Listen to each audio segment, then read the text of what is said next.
L'ouverture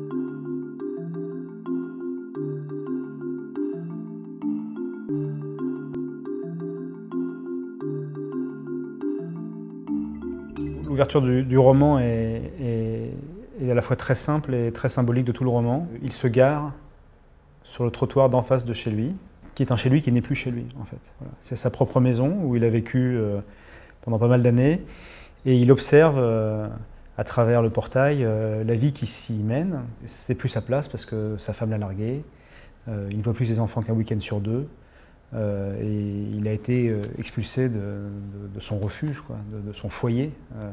Donc il retourne sur les terres de son enfance, et ce qu'il va mesurer à la fois dans le séjour qu'il va être contraint de faire dans la maison de son enfance auprès de son père et de sa mère qui est à l'hôpital, mais aussi en recroisant tous les amis, les copains, les gens qu'il a croisés à cette époque-là.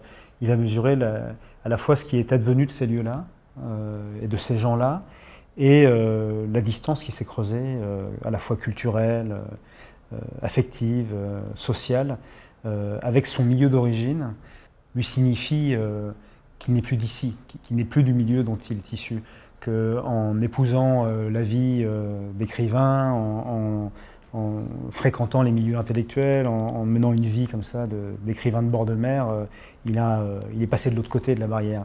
On lui dit qu'au fond, il n'est pas apte à comprendre et à partager leur réalité, leurs problèmes de quotidien, leurs difficultés sociales, leur précarité, leurs problèmes d'argent, parce que tout simplement, il ne vit pas dans cette réalité-là.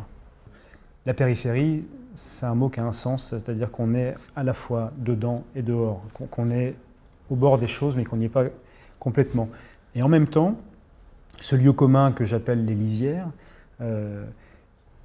concentre la majorité de la société française, ou en tout cas son cœur, les classes populaires, les classes moyennes.